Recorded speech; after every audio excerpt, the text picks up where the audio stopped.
বিশ্ববিদ্যালয়ের প্রথম দিন, নতুন ক্যাম্পাস, নতুন বন্ধুরা, চারিদিকে একটা উৎসবের আমেজ। আরিয়ান একটু অন্তর্মুখী স্বভাবের মানুষ, খুব একটা বেশি কথা বলে না, নতুন কারোর সঙ্গে সহজে মিশতেও পারে না। তবে সেই দিনটা যেন তার জন্য একটু অন্যরকম ছিল। সকালবেলা ক্লাসের প্রথম দিন, সবাই পরিচিত হচ্ছে। আরিয়ান ধীরে ধীরে ক্লাসরুমের দিকে যাচ্ছিল। হঠাৎ পেছন থেকে একটা ধাক্কা খেল। ব্যাগটা কাঁধ থেকে পড়ে গেল তার। কিছু বই মাটিতে ছড়িয়ে পড়ল। ওহো, আমি দুঃখিত, আমি খেয়াল করিনি। চোখ তুলে দেখে আরিয়ান একটা মেয়ে দাঁড়িয়ে আছে। চোখে চশমা, মুখে দুষ্টু হাসি, চুলগুলো উঠছে হাওয়ায়, গালে লালচে আভা। আরিয়ান বলল, ঠিক আছে, কোনো সমস্যা নেই। বইগুলো কুড়িয়ে নিতে লাগলো আরিয়ান।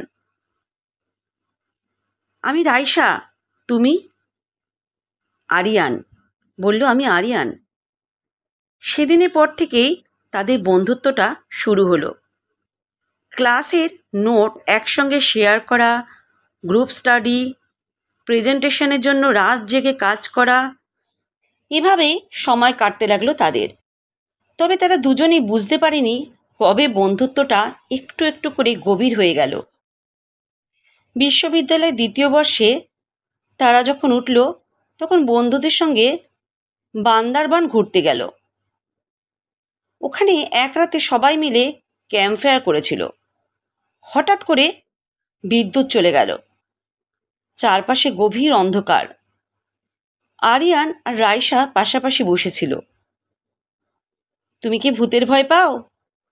আরিয়ান জিজ্ঞাসা করলো রাইসাকে। রাইসা হাসতে হাসতে বলল, ভূতের চেয়ে বেশি ভয় পাই হঠাৎ হারিয়ে যাওয়ার। কিন্তু আমি হারিয়ে গেলে তুমি কি খুঁজে বের করতে পারবে আমাকে? ওর কণ্ঠে একটা অদ্ভুত আবেগ টের পেল আরিয়ান। ওর চোখের দিকে তাকিয়ে বলল, তোমাকে কখনো হারাতে দেব না আমি। সেই মুহূর্তটা তাদের সম্পর্কের মোড় ঘুরিয়ে দিল। তারা বুঝতে পারল এটা কেবল বন্ধুত্ব নয়, আরও গভীর কিছু। কিন্তু কেউ কাউকে কিছু বলার সাহস পাচ্ছিল না। বিশ্ববিদ্যালয়ের তৃতীয় বর্ষে এসে একদিন রাইসা হঠাৎ বলল, আরিয়ান, যদি আমি তোমাকে বলি আমি তোমার জন্য অপেক্ষা করতে পারবো না? আরিয়ান একটু অবাক হলো। মানে? মানে আমার বাবা মা আমার জন্য একজন পাত্র খুঁজছে। হয়তো কিছুদিনের মধ্যেই বিয়ে ঠিক হয়ে যাবে। এই কথাটা শোনার পর মনে হলো বুকের ভিতর কেমন একটা চিনচিন ব্যথা শুরু করলো আরিয়ানের। তুমি কি চাও? রাইসা জিজ্ঞাসা করলো। আমি জানি না, কিন্তু তোমাকে ছাড়া জীবনটা ভাবতে পারছি না। আরিয়ানের মাথায় যেন বাজ পড়ল। এতদিন ধরে যেটা অনুভব করত, কিন্তু কখনো সাহস করে সে বলে ওঠেনি, আজ সেটাই মুখ ফুটে না বললে ওকে হারাতে হতে পারে। আরিয়ান ওর হাতটা শক্ত করে ধরে বলল, রাইসা, আমি তোমাকে ভালোবাসি। আমি চাই তুমি আমার সঙ্গে থাকো। ওর চোখে জল টলটল করছিল। অনেক দিন ধরে তোমার কাছ থেকে এই কথাটা শুনতে চাচ্ছিলাম, রাইসা বলল। তারা দুজনে ঠিক করলো একসঙ্গে জীবন কাটানোর জন্য। তারা সব বাধা পেরোবে। কিন্তু যত সহজ ভেবেছিল ব্যাপারটা ততটা সহজ ছিল না। রাইসার পরিবার ওর জন্য একজন প্রতিষ্ঠিত ছেলেকে ঠিক করেছিল। আরিয়ান তখনও পড়াশোনা করছে, কেরিয়ার নিশ্চিত হয়নি। ওর বাবা সাফ জানিয়ে দিলেন, তুমি যদি নিজের পায়ে দাঁড়াতে পারো তবেই এই সম্পর্ক মেনে নেবে। আরিয়ান সিদ্ধান্ত নিল ওকে পাওয়ার জন্য আরিয়ানকে প্রমাণ করতেই হবে ও প্রতিষ্ঠিত হবে। পড়াশোনার পাশাপাশি চাকরির জন্য চেষ্টা শুরু করলো আরিয়ান। টিউশনি করতে থাকলো, রাত জেগে পরিশ্রম করতে শুরু করলো। অবশেষে একটা মাল্টিন্যাশনাল কোম্পানিতে চাকরি পেল আরিয়ান।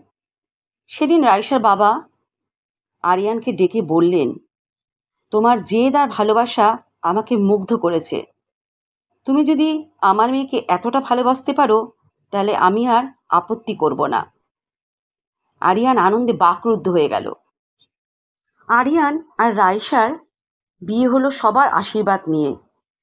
বিশ্ববিদ্যালয়ের সেই ক্লাসরুম যেখানে প্রথম দেখা হয়েছিল, সেখানেই তাদের বিয়ের ফটোশ্যুট হলো। সেদিন রাইসা আরিয়ানকে বলল, আমরা যে একদিন সত্যি সত্যি এক হব, সেটা কি তুমি প্রথম দিনই বুঝতে পেরেছিলে? আরিয়ান হেসে বলল, হয়তো তখন জানতাম না, কিন্তু মনে মনে চেয়েছিলাম। রাইসা আরিয়ানের ক্লাসমেট ছিল, এখন তারা ভালো জীবনসঙ্গী। জীবনটা সত্যি একটা সুন্দর গল্প, যদি তুমি সেটাকে ভালোবাসায় সাজিয়ে নিতে পারো।